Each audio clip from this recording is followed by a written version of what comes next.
Invité ce matin, Yves Lefebvre, bonjour, secrétaire général SGP Police et FO. Également avec nous, Laurent Neumann, éditorialiste politique BFM TV. Antoine Hollard, reporter BFM TV. On va évoquer avec vous les ultra jaunes, les black blocs, leurs méthodes, leurs idées. Des contrôles ont débuté depuis hier soir qui ont permis déjà des interpellations et des saisies. Yves Lefebvre, on voulait vous montrer la photo de ce qui a été saisi auprès de 3 Espagnols interpellés à Paris dans le 10e arrondissement. Qu'est-ce qu'il y a ? Il y a du matériel à la fois pour casser des biens matériels, mais aussi pour tenter de porter atteinte physiquement aux forces de l'ordre. Vous avez de tout là. Vous passez de la petite bonbonne de gaz à la bonbonne de gaz un peu plus consistante, qui me rappelle d'ailleurs au demeurant la méthodologie de certains indépendantistes, tels qu'on a connus en France, les Corses ou les Basques, voire aussi en Espagne. C'est vraiment, là, ça démontre, si vous voulez, entre guillemets, tout le professionnalisme et toute la préparation de ces criminels. Et c'est ce qui nous fait craindre le pire pour aujourd'hui. Bon, ça montre aussi que les renseignements sont bons sur les 1000 à 2000 casseurs qui sont attendus à Paris, et notamment des casseurs venus de l'étranger, puisque là, il s'agit de 3 Espagnols qui ont été arrêtés cette nuit dans le 10e arrondissement. Effectivement, on parle de 3 Espagnols, mais je veux aussi souligner quand même le professionnalisme de mes collègues qui étaient, là, sont les flics du quotidien qui ont procédé aux interpellations. Vous savez, la police secours, ceux qui vont sur le tapage nocturne, le différend familial, et qui, là, cette nuit, ont permis, avec les contrôles préventifs que nous demandions depuis bien avant le 1er décembre, ont permis cette interpellation. On est hors dispositif, là. On est dans le dispositif. Si vous voulez, le dispositif a démarré hier au soir, mais là, on est sur du contrôle d'initiative.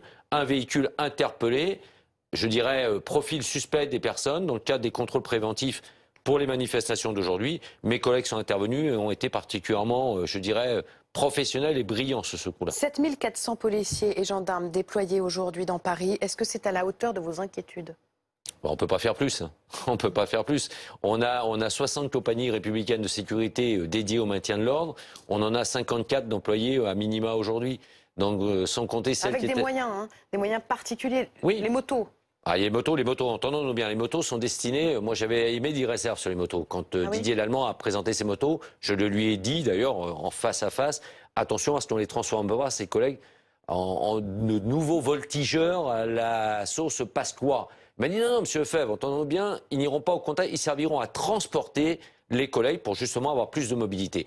Donc effectivement, il y a des moyens, il y a les lanceurs d'eau, mais ça fait un moment qu'on les a sur place, et on va surtout avoir une sectorisation aujourd'hui sur Paris. Si on va avoir des secteurs qui vont être réservés aux CRS, d'autres secteurs réservés aux gendarmes mobiles, et enfin les 3e secteurs réservés aux compagnies d'intervention de Paris. Ce qui fait que quand il s'agira de faire manœuvrer les forces mobiles, on n'aura pas de mélange de méthodologie, et on ira beaucoup plus vite au contact. Les voltigeurs, évidemment, ça rappelle Malik Oussekine. C'est pour ça qu'évidemment... Oui, ça rappelle un maintien de l'ordre que nous, dont on ne veut absolument pas entendre parler. Pour guider les forces sur le terrain, des drones, oui.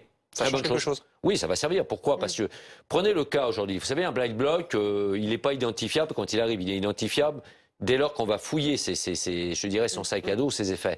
Mais les black blocs vont arriver habillés comme tout à chacun. Et ensuite se changer aux abords du cortège, en s'étant d'abord infiltré très certainement dans les mouvements, dans les cortèges, que ce soit de la CGT, de FO, de FSU, bref, des organisations syndicales traditionnelles. Et c'est là, à ce moment-là, que les drones auront tout leur intérêt, c'est de permettre de détecter les premiers rassemblements et, pour ce qui nous concerne, d'avoir une réactivité immédiate. Il faut aller au contact de suite, sinon on s'en sortira pas. Antoine Hollard, vous avez couvert les manifestations des Gilets jaunes pour BFM TV le samedi. Vous avez aussi enquêté sur les Black Blocs. Leur stratégie, c'est l'infiltration. C'est d'abord passer incognito et puis ensuite... Absolument. Les experts appellent ça la stratégie du coucou. Vous savez, ces oiseaux qui vont pondre leurs œufs dans le nid des autres. Les Black Blocs, c'est la même chose. Ils ont besoin d'une manifestation, d'un cortège qui n'est pas leur au départ. Ils l'infiltrent, habillés comme monsieur, madame, tout le monde, voire même grimés en manifestant CGT, FO. Et puis, à un moment donné, il y a un signal qui est donné. Ils se changent très rapidement. Ils mettent leurs vêtements noirs, leur masque de protection. Et c'est à ce moment-là que le Black Bloc se forme. Ils prennent la tête du cortège, ils passent à l'action, ils détruisent tout sur leur passage, les banques, les magasins. Et puis, quand la police se met à charger, ils se replient, ils se remettent dans le cortège, où ils sont, entre guillemets, protégés par les manifestants pacifistes. Ils se dévêtissent, redeviennent monsieur, madame, tout le monde, brûlent ou se débarrassent de leurs affaires, et puis se fondent dans la foule et ils se volatilisent de cette façon. Mais comment ils arrivent à intégrer les cortèges avec ces armes, avec des cocktails Molotov? Et ben tout ça, c'est minutieusement préparé en amont. Il y a des repérages qui sont faits plusieurs jours à l'avance. Ils vont cacher du matériel sur le parcours, dans des voitures qui ne sont pas verrouillées, dans des halls d'immeubles par exemple. Il y a même certains qui se font livrer des colis dans des points relais qui sont situés sur le parcours, ce qui leur permet d'accéder à leur matériel en ayant passé les la cordons de bonne nouvelle, sécurité c'est à qu'on est l'avance. le 1er mai, c'est férié, les magasins sont fermés. Donc pour la livraison des colis... Ça va être plus difficile, mais votre analyse est on ne peut plus pertinente. C'est effectivement ça. On sait d'ailleurs que certains ont déjà stationné des véhicules dans Paris. Effectivement, il y a aussi les bouches d'égout. C'est là tout l'intérêt aussi de la vigilance des services d'ordre. Hein. J'ai entendu, bien évidemment, moi je ne leur demande pas de collaborer, hein, chacun son rôle. Le maintien de l'ordre, ça relève des forces régaliennes de sécurité en France. Mais c'est trop souvent, on a eu une porosité des services d'ordre qui laissait s'infiltrer les black blocs qui étaient facilement identifiables après être passés à l'action pour pouvoir ensuite se replier. C'est là qu'on attend beaucoup de civisme des services d'ordre, des organisations syndicales. Laurent Neumann, qu'est-ce qui se joue aujourd'hui pour l'exécutif ? Beaucoup de choses, beaucoup de choses. D'abord, c'est un vrai test politique en termes de maintien de l'ordre, ça ne fait aucun doute. Christophe Castaner, qui a été déjà assez critiqué lors de précédentes manifestations, a indiqué qu'il avait donné des instructions. C'était très clair en écoutant le préfet de police hier. Il n'a cessé de répéter sous les instructions du ministre de l'Intérieur. Ça a été répété à une demi-douzaine de fois. Et puis, il y a quand même un changement tactique. On parle d'autonomie tactique. Ça veut dire que les forces de l'ordre vont aller au contact plus vite, plus fort. Donc, il y a un risque politique forcément. Ce sont des blessés. On a vu ce qui s'est passé à l'été 2017 au G20 de Hambourg. La police allemande, 20 000 policiers, je ne sais pas si vous vous rendez compte, on est très au-delà du dispositif d'aujourd'hui, sont allés au contact et il y a eu 400 blessés à la fin de la journée. Il faut politiquement assumer cela aussi. Et puis s'il ne se passe rien, eh bien le gouvernement pourra toujours dire que la dissuasion a fonctionné. On nous avait beaucoup dit, Yves Lefebvre, au début que les consignes n'étaient pas claires. Est-ce que ça a changé? Ah oui, ça a changé. Ça a changé après le fiasco du 16 mars.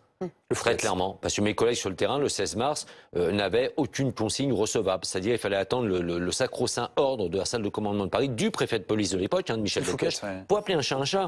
Avec, on refusait la sectorisation dont j'ai parlé tout à l'heure. On adossait des escadrons de gendarmes mobiles avec des CRS alors qu'ils n'ont pas la même méthodologie de déplacement sur l'espace. C'était du grand n'importe quoi. Et il fallait attendre. Il n'y avait pas il y avait une absence complète de déconcentration de la capacité d'intervenir.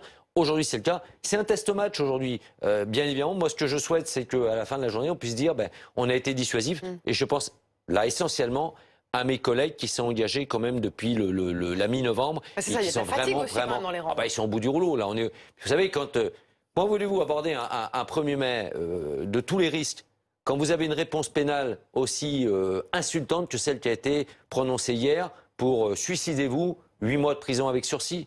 Mais franchement, on provoque là, on nous provoque. On attendait quoi? Que les réquisitions du procureur de la République soient suivies par les juges du siège hier et que cette personne aille en prison hier soir.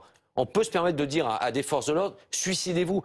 Pensez un seul instant à l'état d'esprit, le drame que vivent toutes les familles de mes 28 collègues et de mes collègues gendarmes, dont un a mis fin à ses jours hier à La Réunion. C'est insultant. Laurent Neumann.